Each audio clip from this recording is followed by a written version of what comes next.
All righty, welcome into Unpaved. He's Sean Salisbury. I'm Adam Sager. Follow him at Sean Unfiltered, me at Adam G. Sager, the show at Unpaved on Rumble.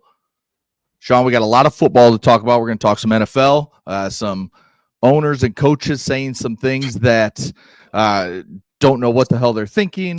We've got the team down where you're at, down in Houston.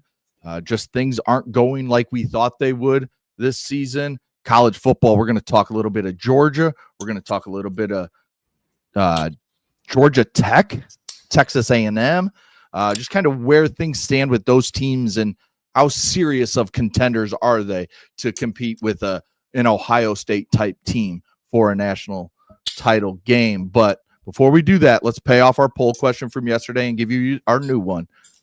Who's the best team in the NFC? The Lions hands down with 66% of the vote. Then it went Packers at 15, Eagles at 14, Bucks at 4, and then we had a lot of write-ins for the Rams as well. So do you think they got it right with Detroit at the moment? And this is just right now. We still got, 10 weeks left. I do. I'm shocked at that. Good to talk to you, man. Good to be with you today. A lot going on. I'm shocked that it was that big a domination, to be honest with you. I thought it'd be closer because I thought there'd be more, people in the Eagles who would say, well, wait a minute. They just know how to win. And then after watching Jalen Hurts' performance where he just continues to quiet people when they question if he's any good, and all he does is win.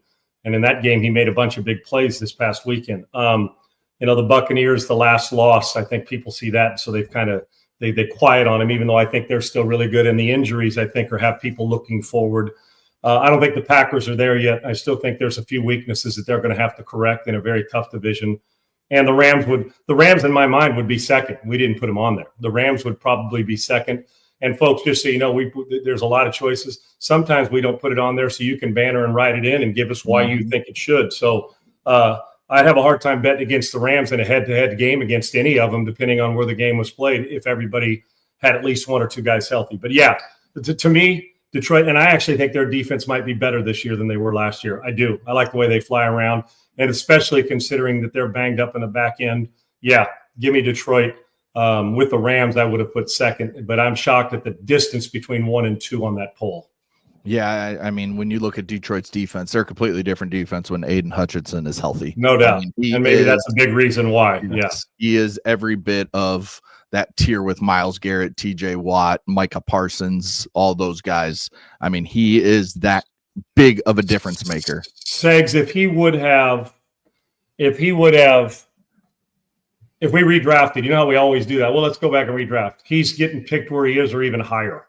I still can't believe the Jags took Trayvon Walker over him. I mean, when I say higher, there's not a lot of places to go up higher, but he would have. He should have been the first pick in the draft. If we redraft, he's the first pick of the draft. So he's not only lived up to it. I actually think early in his infancy he's exceeded it. I do. So yeah, I think he's special, and I think that if the Lions are going to go to February, that unit in the front seven has to be. Even it has to do what they do, and he has to elevate and be a defensive player of the year guy, and he's doing that. He belongs in the same conversation as the Garretts and the TJ Watts, the ones we're talking about, no doubt. Yeah, for sure. All right, today's poll question. I'm going to set the scene here because it's our first topic that we're going to hit on today. I read the quotes and I'm just like, what is going on? So Jets owner Woody Johnson, we know he sometimes sticks his foot in his mouth. He likes to talk a little too much for an NFL owner. And he's talking about the Jets being 0-7. Is Aaron Glenn in trouble? The defense has really struggled. Justin Fields hasn't played up to the standards they want him to. But Woody Johnson, talking to reporters, was talking about Aaron Glenn, and he gave him the vote of confidence. Well, then he goes on to say, if we could complete a pass, it would look good. Then he goes on to say, it's hard when you have a quarterback with a rating that ... He has the ability, but something isn't jiving. But if you look at any head coach with a quarterback like that, you're going to see similar results if you go across the league. You have to play consistently at that position, and that's what we're going to try and do for the remainder of the season. Now, Sean, I get what he's saying because Justin Fields hasn't played good enough. But this is a defense, and this is Aaron Glenn's specialty, that didn't create a turnover for 5.5 games. And we're not, I mean, the Dolphins scored 30 plus on them. Teams were scoring 30 plus on them at will. And the owner comes out and trashes his quarterback for not playing up to his standards. And yeah, Justin Fields, I wrote it down, 64% completion percentage, 845 yards, only like 140 yards per game. Does have 4 touchdowns, no interceptions, does have 3 rushing touchdowns, 3 fumbles. I don't think he's the big reason. In fact, early in the season, Sean, we were talking like he's playing a little bit better. And then boom, here comes Woody Johnson laying a haymaker on Justin Fields. So the poll question today is, if you're Justin Fields, would you play another snap for Woody Johnson's New York Jets? And we're a little misleading on that because he doesn't have a choice whether to play another snap or not. So take it with the context it's in, basically just saying, would you want to play another snap or go to the ends of the earth for the owner? But in truth, he needs to, because he's also playing for another job somewhere else, more than likely next year. Now, if I was a free agent, they wanted to sign me back, I'd give them the middle finger and tell them to kiss my ass if I, move on if there was other opportunities. Not literally, but you get my point. Listen, there's a lot. What he said, Woody Johnson, is not wrong. They're not playing well.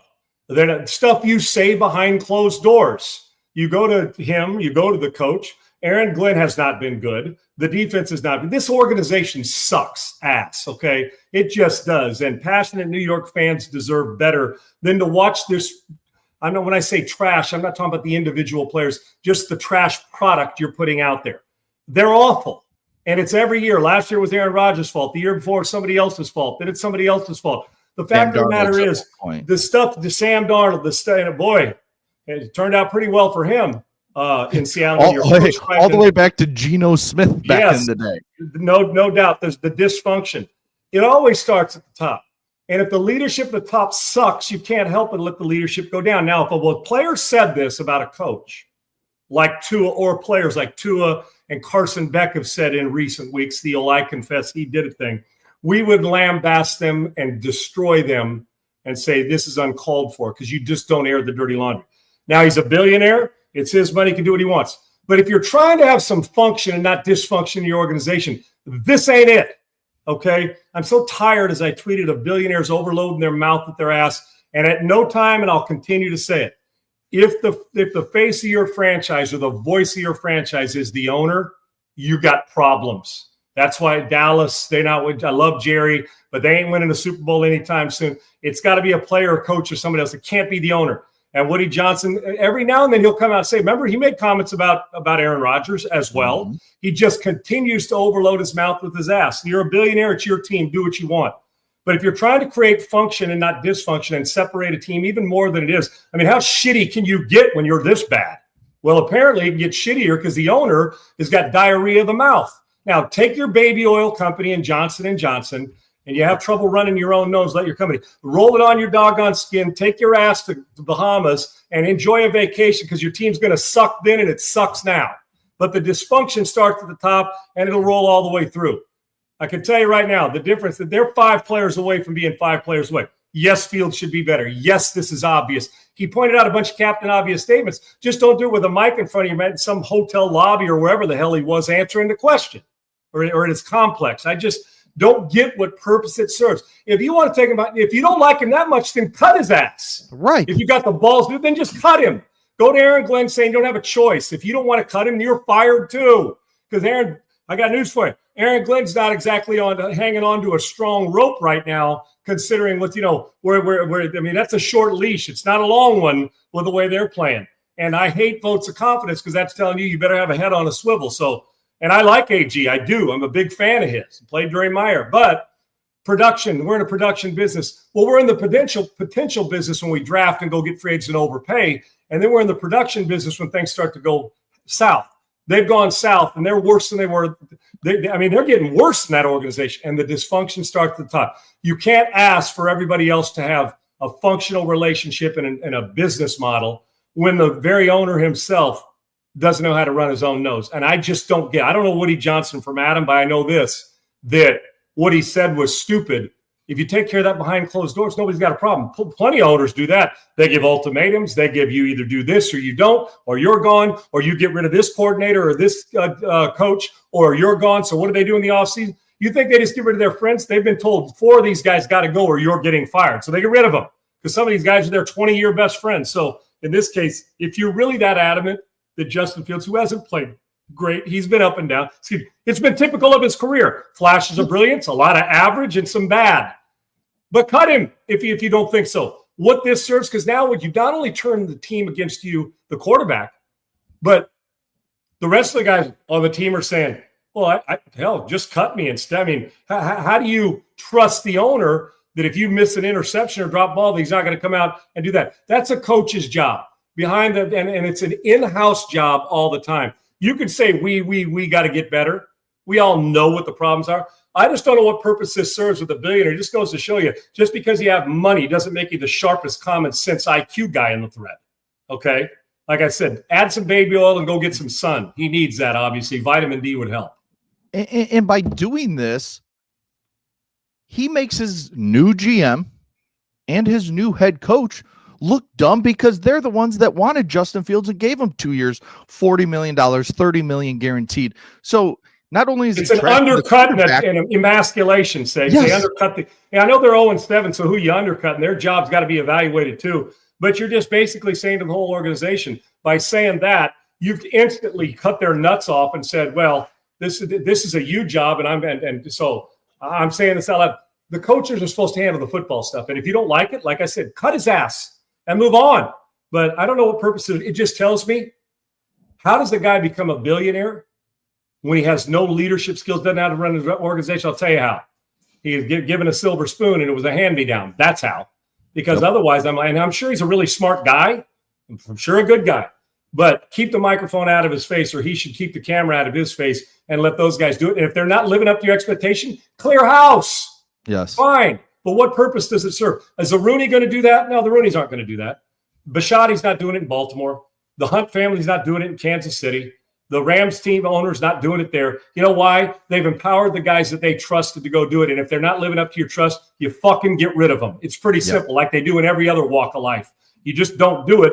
And you know what? Sometimes you got to work, celebrate, and do diligence and do business in silence. That ain't doing it in silence. The same thing you ask for, you're not giving to your workers. It's a bad situation. And once again, the New York Jets are the laughing stock from top to bottom in the NFL. Yeah, and when you look at it, I mentioned the head coach and the GM for giving Fields that. You're also taking a shot at your first-year OC, Tanner Eggstrand. Like, I mean, you're just making this. You're taking a shot at your wide receivers. Garrett it's Wilson. It's a $20 million dildo is what it is, say. Yes. Is that what he makes, $20 million? And it's without using baby oil that you're just doing it to the whole organization that you run. It's your franchise. Yes. By the way, I could use more of that. You know, it's good to put on your skin, Segs, to take the dryness and when you need a little bit of that stuff. So I don't want him to be too mad. Just send me a cake. Well, no, I don't want that either because there was a guy who went through trial that came. We don't want that either. Yeah. Leave that out.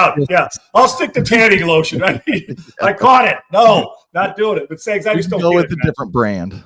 Think about this, Segs. So just like we talk about politics or any walk of life, making you a billionaire does not make you smarter than the next guy in the room. Quite frankly, at times it makes you dumber because you haven't had to think your way through shit.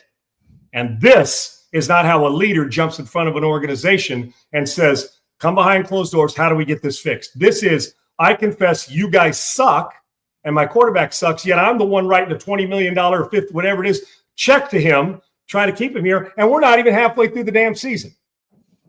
Yeah. Figure that one out for me.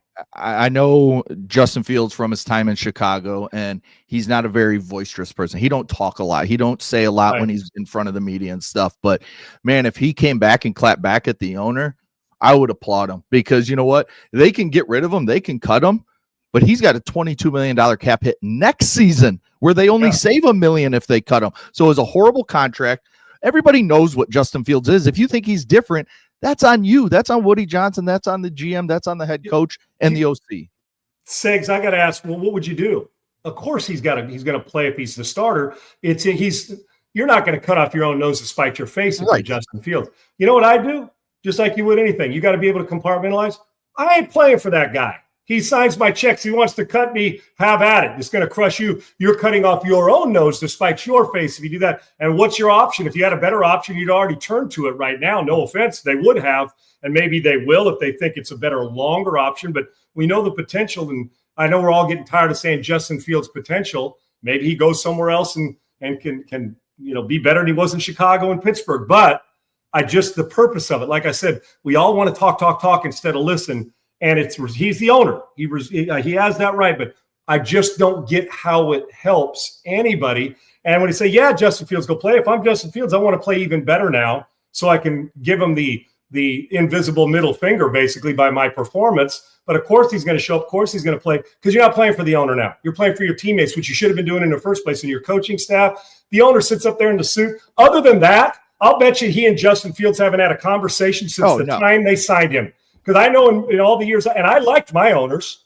I had good owners. I mean, the people I had some good owners in my professional career. And you know what? You know how many times you went up and had a conversation with them after the day you signed? None. They might have been walking by. Hey, how you doing? Good to see you. You don't. So it's the contract and your acquaintances. You're not owners unless you're there 20-some years like Brady and Mr. Kraft. You don't have those conversations. So who the hell gives a rat's ass what Johnson and Fields think about each other? And if I'm Fields, I would, you know what I'd say? I don't know the last time he took a snap, but I haven't seen him on tape anywhere. So I don't know what he's talking about. So I don't really care. I'm here to play for my teammates. And then if he cuts you, oh, well, collect some money and keep it moving. Well, Aaron Glenn was asked in his press conference today who's going to be the starting quarterback, and he said he wasn't going to answer because he didn't want to give the Bengals one up on the Jets by saying if Fields or Tyrod Taylor. Doesn't matter. 0-7. Doesn't matter. Yeah. Like I'm over the Jets. Ooh, the game, and I like Aaron, but this gamesmanship. Well, okay, so with Tyrod, you get a pocket guy who's probably more consistent and understands coverage better and knows how to read a defense and has been damn good as a backup in this league and as a starter. Nothing but respect for Tyrod Taylor. With Fields, you're going to get a guy that is tremendous athlete, one of the better athletes and specimens at the position. If I'm Cincinnati, I'm doing simple. Here's what I'm doing. I'm preparing for the dude who's got all the athleticism. And if Tyrod Taylor plays, then I know where he's going to be, in the pocket. And I just don't get the, we got to keep a secret. Yeah, make sure you don't let us know what cleats they're wearing because we're wondering if the 3/4 inch or half inch are different on the field. What the fuck are you talking about? And I love Aaron, I do. But this 0-7 gamesmanship, talk to me when it's a Super Bowl and somebody stole your game plan. Win a game and then come see me, which they haven't done. It's awful. Yeah. As Dr. J says, Bengals D versus Jets O, what a matchup. Yeah, two of the Can't wait to see that one. Yeah. Yeah, two of the worst units. You know who the best quarterback on the field is? Joe Flacco at 40+. Now think about that one. And Joe played great. By the way, both those organizations are. No doubt. Urban, congratulations. You're what? 11 hours, 55 minutes away from your 10th wedding anniversary. Good on you, man. I hope it's a great one for you. Yes. Anniversary, happy couple. I love it. And I don't know what you're going to do for her, but do it right, brother. Good for you. Have fun. Sean Payton had some interesting words about the Giants, who, remember, they came back in that historic comeback down 26-8 with like 6.5 minutes to go. They come back, win 33-31. Sean Payton was talking about it, and he went, quote, "They found a little spark with that quarterback," talking about Jackson Dart. And then he says, quote, "I was talking to John Mara, Giants owner, not too long ago, and I was hoping that they would make the quarterback change long after their game against the Giants," basically saying he wishes they would have played Russell Wilson. Russ clapped back on Twitter by tweeting, "Classless, ... but not surprised. Didn't realize you're still bounty hunting all these years later through the media."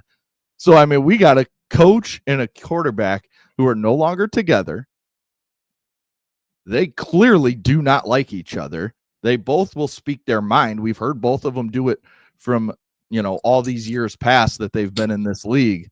Who do you look at here and say, like, what are you doing? Is it Sean Payton? That's where I am. I love this shit, dude. I do. Because first off, listen, Russell Wilson, for the most part in his career, has taken the high road, but he's cheesy. Yeah. And if you go listening to teammates along the way, There's been it's Russell Wilson superstar and teammates over here. I'm just going by what you hear, Richard. Sure, the guys say that he wasn't one of the fellas in the locker room. Does that make sense? I've never been on a team with him.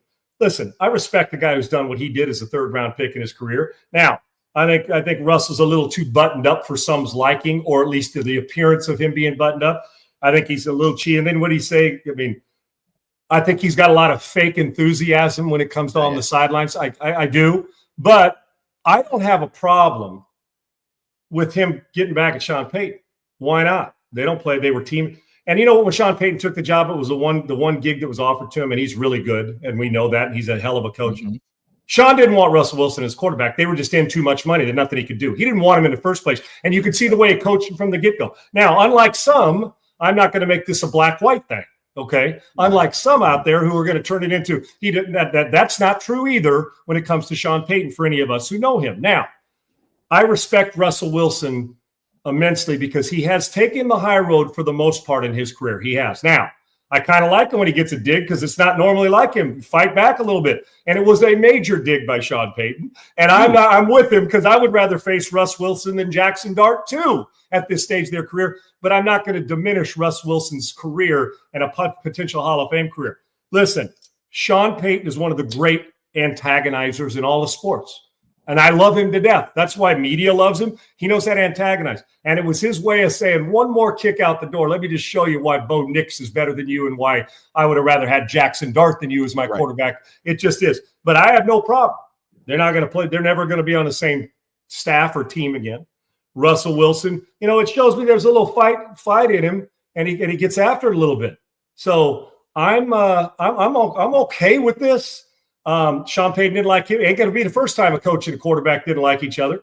And won't be the last time. I can promise you that. So I like that Russ clapped back and said, went on his. And it was a great line about the bounty. It was classic. Yeah, it was. That was a good line. And Sean Payton, who's friends with the Maras because he's been on staff there. He's been through the Giants organization. It's a little bit of both. Good gamesmanship. Hell, we love the trash talking on the field. And Sean probably didn't need to dig in. And Russ didn't need to take it. Have at it. Because both of them in their careers deserve more respect for the way they went about it. But Sean's a classic when it comes to, he's a really good antagonizer and a damn good coach.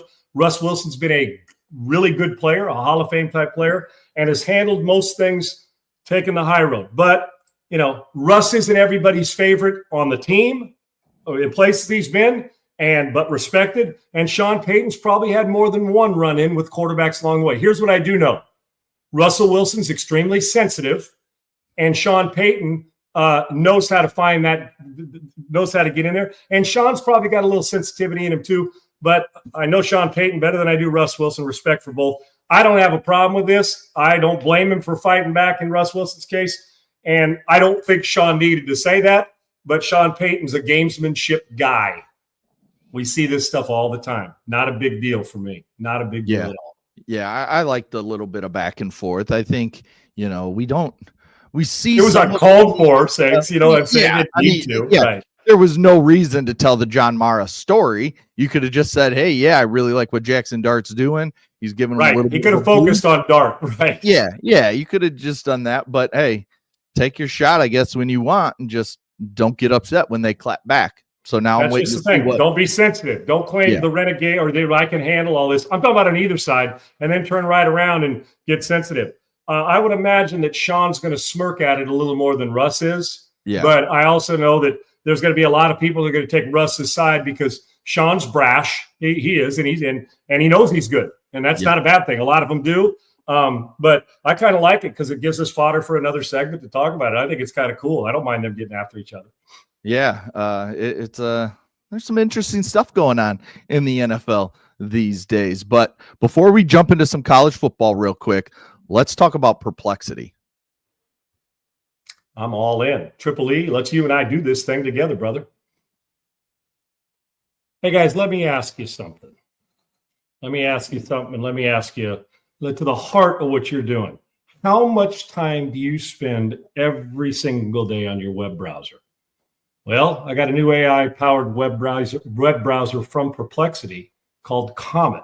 So how much time? How much time do you spend clicking around online, searching, scrolling, typing endless tabs?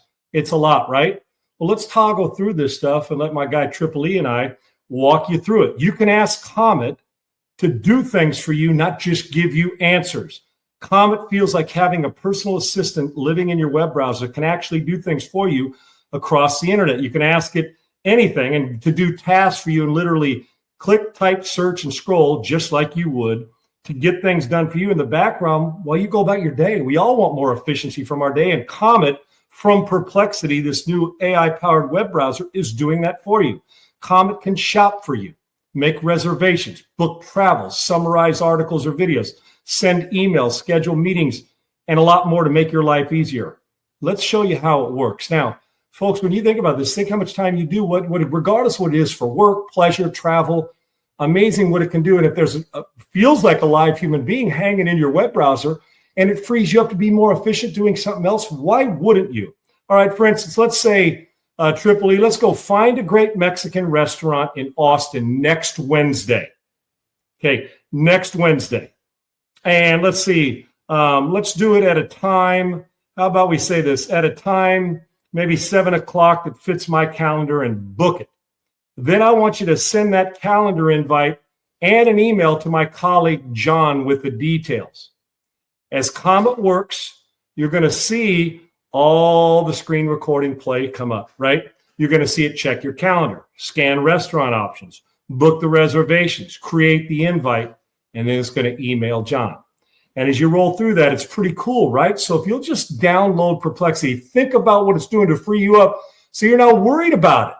You know, like I said, AI is awesome, but when it feels like it's a live person, it doubles down on old school plus awesome to combine them so you can free up more time.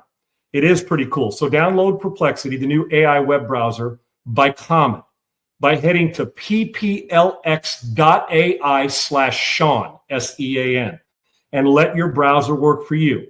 Plus, right now, when you download Comet, you get a month of Rumble Premium for free, which is huge. Again, that's pplx.ai/Sean, pplx.ai/Sean, and you're going to get a free month of Rumble Premium free. That's the bonus. The other thing is you're going to free up more time to be more efficient in your life. That's how a web browser is supposed to work. So again, download that new web browser Comet by heading to pplx.ai/Sean and get to work.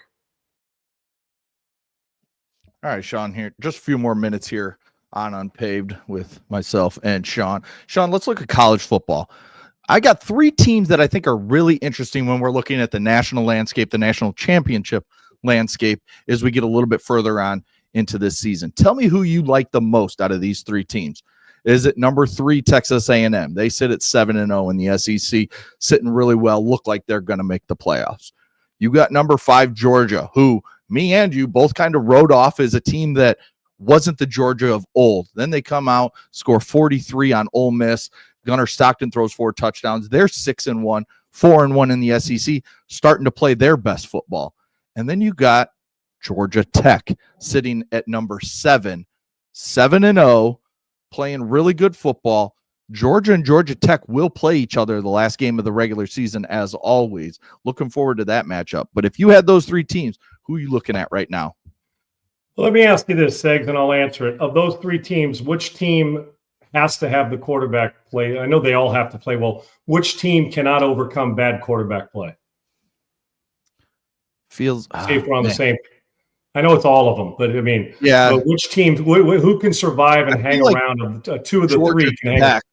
If they lose their quarterback, I think they're done. Haynes King, agreed. Yeah, Haynes King, and so. And if I can limit him, because he's got great feet, he's a really good dual guy, right? Yes. I'm not sure they have enough firepower in the passing game if you eliminate the legs. Does that make sense? And look what he did, dude. When he was at Texas A&M, he couldn't throw up. I mean, came highly regarded, got out of there, and now he's really started to wreck. He's like a late bloomer with the dual. Yes. I think if you take him away, I'm going to have a hard time winning. As good as Georgia Tech and the coach, I love the way they play. And they're always, and nobody talks about them. It's like when Paul Johnson was there running. But Georgia, with a great defense and run game, even if Stockton doesn't take over, I think they can still win. And I compared Georgia to Kansas City. We left them for dead, and they're starting to look. The Chiefs in the NFL, Georgia, they're starting to look. And don't look now, but 3 weeks from now, we may both be saying Georgia's playing as good as any team in the country, and Kansas City, which we're already saying may be the best team in the NFL and the team to beat. Right. Texas A&M's a sneaky one here, Shags. I didn't like what I saw against Arkansas, but Bobby Petrino, I've told you, Petrino knows offense, dude. He knows how to dial up X's and O's as good as any play caller in America. He's really good at it. He just has some other things he needs to polish up to get good. But I know Elko, and I don't know what the distraction of all this Penn State talk would be, right, Segs, which is, the talk with Mike. I think right now A&M's a better job. They got more money that they're going to spend. I wouldn't leave it. Sure. And I regardless of what they say, they're not going or they are, they'll consider it later. They don't want to talk about it. A&M's got that backing with A&M. If you're winning, well, I don't know why you'd leave, Segs. There's plenty of money to go around with that oil money. Let's just put it that way. Yes, and he's done a great job of doing what they needed. Dominant defense. They know how to run it. Their quarterback, like Haynes King, a two-dimensional guy, but he's an explosive, dynamic talent, Segs, and I've seen both. I would say it goes in this order in my level of trust. If I had to make a Kalshi futures bet right now, futures prediction, should I say?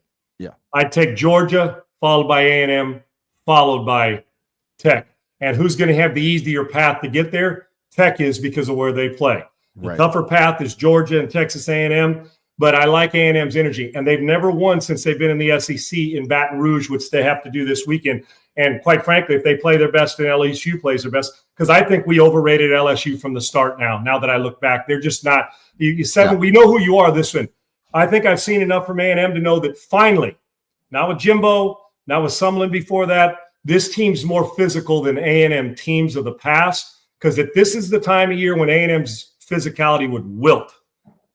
It ain't going to wilt this time. A&M's real, but plus the experience of big game times and big game moxie, give me Georgia of the three. Okay, yeah, I think, with Kirby Smart and everything, that's just if you're talking about coaching and who you trust, it's definitely Kirby Smart. I mean, the other two, I think, and this is not a knock on them sakes because they haven't seen this. Those two, Georgia Tech and A&M, hope to get there with hard work and getting production. Georgia expects to be there. And the accountability is in the building. I know put it this way, you can't do what any of these three teams are doing without accountability, buy-in to the whole what they're teaching. But for my money, if I'm going ROI, return on my investment, I'd be investing in Georgia right now just because, well, Kirby Smart ain't half bad at what he does, and he's seen the movie many a times before. And we kind of just expect A&M to kind of fall apart at some point. It's what they've always done. They just have that game where they just like, all right, that's A&M. It doesn't matter who the coach is. This would be one of those, Segs, against LSU. This would be one of them, no doubt about it. We thought Arkansas was going to be that game, and they pulled that game out. So now you got a big one with LSU, and a team, like you said, isn't playing that well. All right, to end the show, as we always do, we're going to talk a little gambling. Odds on Kalshi to be the next head coach at the University of Florida. They've got Lane Kiffin at a 64% implied probability, then James Franklin at 26, and then Eli Drinkwitz at 10. If you're those guys, obviously James Franklin is looking for a job. So let me ask you about Kiffin and Drinkwitz first. Would you leave those schools you're at right now to go to the University of Florida? Starting with, Franklin let me start there real quick. Okay. Why would I, if I'm Florida, hire a guy who doesn't win big games for that kind of 100%. Money? I'm just back to I've seen that movie. Why in the world would I do that? He's already proven, and he got plenty of good players at Penn State too, that something's missing, and I'm not going to invest $10 to $12 million a year in him to do that. And I think he's a good coach. I don't think he's a great coach. There's one. I love Eli because we talk about the Sean Payton swagger, and Eli's got some of that in him. You talk about a guy who's got you thinking that Missouri can win every single week. I think about Missouri's like 2 steps ahead of where Vanderbilt is becoming. You know what I'm saying, Segs? You get look how those coaches have impacted those programs. And I know Gary Pinkel did a good job. Eli's it's even taken it and raised them one.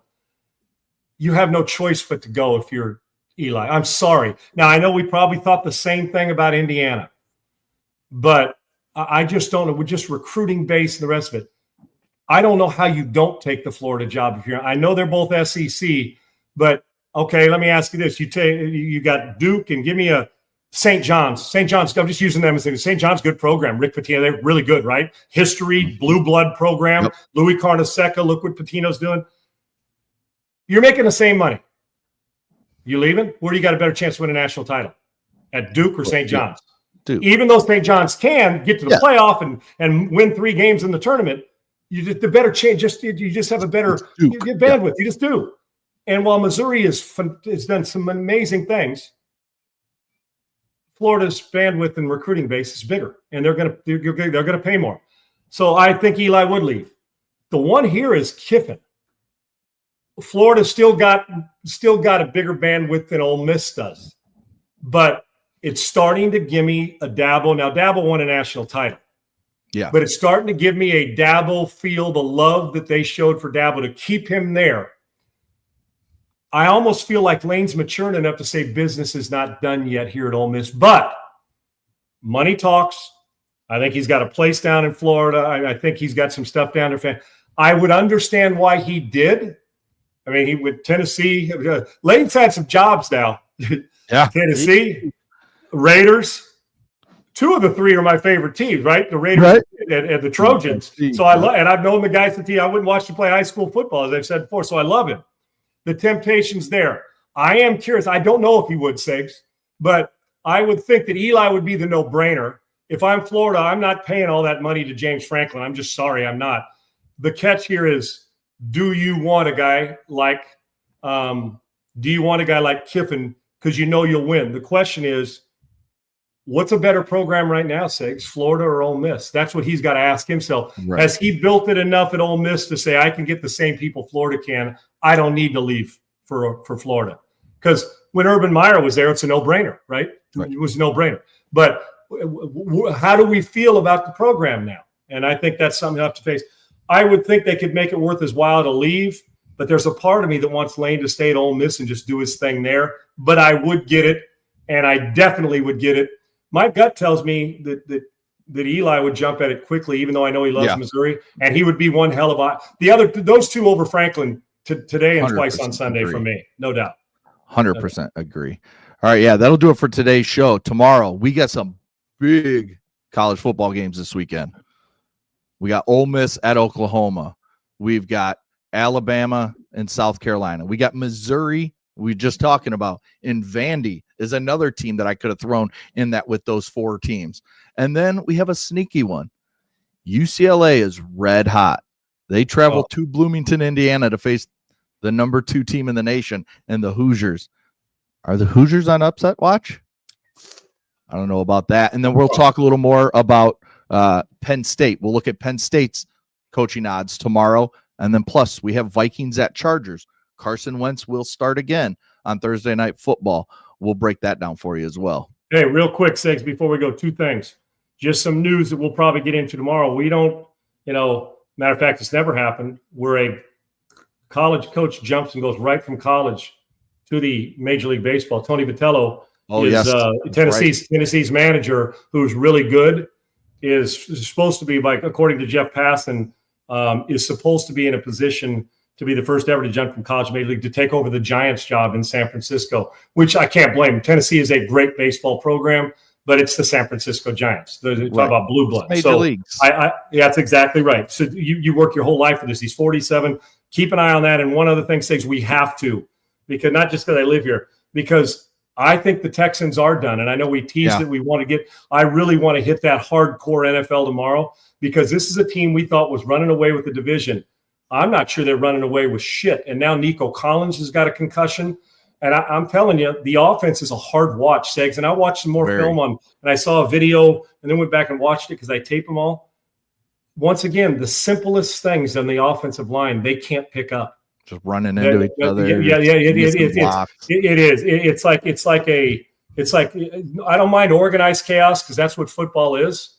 But they're just chaotic and don't know how to organize. And it's the same mistakes regularly. The Houston Texans are not making the playoffs. Understand that as we sit here today. We'll discuss that tomorrow as well.